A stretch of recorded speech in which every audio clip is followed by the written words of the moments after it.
So, hi endorsers! Ako nga pala si Hiraya, ang magiging host nyo sa ngayon. Ang naging resulta ng ating vote system sa like, comment, and share, ang pinakamataas na nakakuha ng like, comment, and share ay si...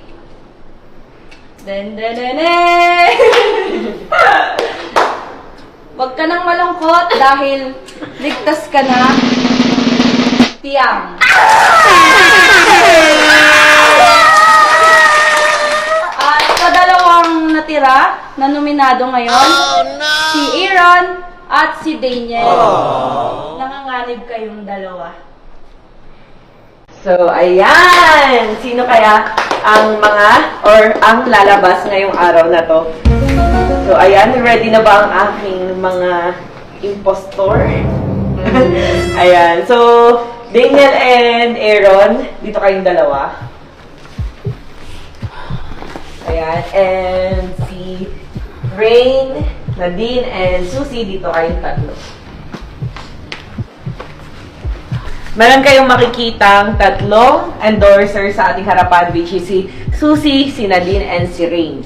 Kailangan yung dalawang mahulaan kung sino sa kanila ang tunay na impostor. Once na mahulaan nyo siya, kung sino man talaga yung impostor dyan sa mga endorser sa harapan natin, kayo ay maliligtas ngayong araw na to. So, isa lang ang pwedeng pumili sa isang tao, bawal kayong parehas ng pipiliin. Ngayon, magsalita ka muna, Susie, kung bakit hindi ikaw ang impostor. Hindi ako ang impostor dahil hindi naman talaga ako. And parang kung suspicious man ako sa inyo, pero hindi talaga ako. Kung yung impostor man, nasa kanila Nadine at Rain lang talaga yan. Sa totoo lang. So, Nadine? Hindi ako ang impostor dahil last night, umiyak si Susie sa akin. And umamin siya na siya yung impostor. And ayaw niya talaga ipasabi sa inyo. Pero, Hindi. Kung gusto niyo malaman ang totoo, si Nadine ang impostor. Kami nagsama sa isang kwarto kagabi. Alam niyo na siya yung impostor na yun. Kasi, binabaliktad niya yung sinasabi niya. Umiyak man ako, pero iba yon kasi nagkwento ako kay Ate Rosmar. umiiyak siya, di ba? Hindi yun. Hindi And yun. hindi siya makatingin sa inyo, di ba? So, si Rain, bakit hindi ikaw ang impostor? Gulat ako. Hindi po ako ang impostor. First of all, wala akong idea dito. Kung instinct lang ang pag-uusapan, feeling ko si Susie. Based sa actions niya po kagabi, parang yan, teary eye siya. Tapos parang wala siya sa mood. Oh no! Tapos parang gusto niya laging mag-isa kagabi. Parang hindi namin siya makausap. Yun lang instinct ko. So, tatanungin ko kayo. Bawal kayo magkaparehas ng sagot, ha? So, anong tingin niyo, Hiraya and Car? Sino kaya ang impostor? I think natin. Kasi galing yung gumawa ng strategy para talaga manalo. Di ba? Feeling ko talaga si Rain kasi tahimik lang talaga siya. Parang may tinatago siya. Tingin mo, Tiang. Tingin mo sino sa kanilang tatlo? Si Nadine. Kahit yung iba nakakapansin kung sino talaga impostor. Baka ikaw yung Susie. Daniel, tingin mo sino ang impostor? Yes, matatanggal kung sino man yung toong impostor kung mahuhulaan nyo at papalit sa posisyon nyo para ma-evict ngayong araw. Gusto niyo malaman bakit ako umiiyak? Kasi nag-share ako kay Ate Rosmar ng naging buhay ko dito. Tingin mo, Daniel, sino ang impostor para sa'yo? Si Rain. Ikaw, Aaron, tingin mo sino para sa'yo? Siya po, si Nadine. So, bakit Rain, bakit Nadi, bakit hindi kayo ang impostor? So, kausapin nyo ngayon yung mga taong pumili sa inyo. O Rain, bakit hindi ikaw ang impostor? Hindi talaga ako yung impostor. Kung gusto mong maniwala, kung gusto mong manalo. Hindi ako yung impostor. At nagbigay na si God sa'yo ng sign sa Bible. Nasa iyo kung gusto mong sundin yung prayers mo. At alam ko malakas yung instinct mo. Kaya sundin mo yung instinct mo kung sino talaga kung gusto mong manalo. Okay? Nadine, bakit hindi ikaw ang impostor? Sabihin mo kay Aaron. Kung gusto mong maligtas, baguhin mo yung sagot. Dahil hindi ako. Okay? Aaron and Daniel, pwede nyo pang palitan ang mga pinili nyo.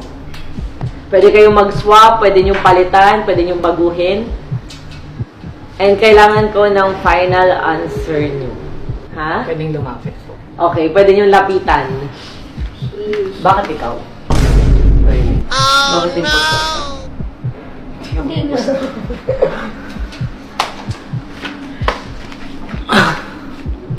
So, pwede nyo palitan, pwede nyo baguhin ang inyong mga desisyon. Nadine, bakit hindi ikaw ang impostor? Sabihin mo ulit kay Aaron. Di ba umiyak si Susie kagabi? At tinanong niya ako why. Sinamahan ko siya. Nagtapat siya sa akin kagabi. Yung pala, kaya hindi niya masabi kung bakit. Kasi matatanggal pala. So, ulitin ko ang mangyayari kung mali kayong pareha sa inyong napili, dalawa kayong lalabas ngayon sa our mansion house. Pero kung tumama ang isa sa inyo, meaning yung mapipili nyo kung tunay na impostor, siya ang papalit sa posisyon nyo para lumabas ngayong araw na to. So, game. Aaron, ito na ang trust issue continuation game natin. Tingnan nyo sila sa mata. Kung mukha bang nagsasabi sila ng totoo o nagsisinungaling ba sila? Aaron, last 5 seconds. 5, 4, 3, 2, 1. Final answer? Sinadi po. Okay. So, last 5 seconds para kay Daniel. 5, 4, 3, 2, 1. Final answer? Si Rain. Ha? Si Rain. Sure ka na talaga? Hindi na kayo magbabagang dalawa? Hindi na po. Isa ka sa lalabas dahil mali ang napili mo.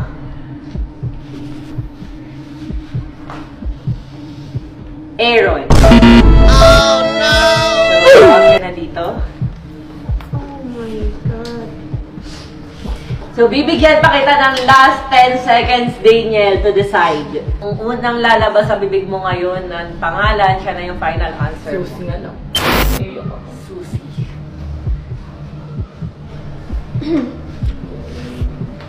Final na, Susi. So, sino nga ba sa dalawa ang tunay na impostor? So, tabihan niyo si Daniel, Rain, and Susi.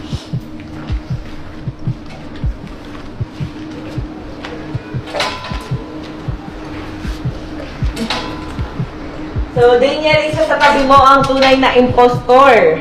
At sabi ko nga, kung mahuhulaan mo kung sino ang impostor, siya ang papalit sa posisyon mo para ma-evict ngayong araw na to. So, ang tunay na impostor ay walang iba kung hindi si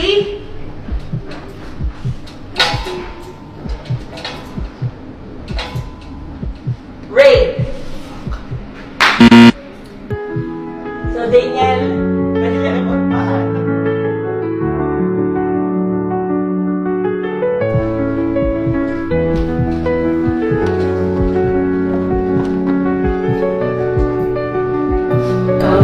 Shit, sinusunod ko yung instinct.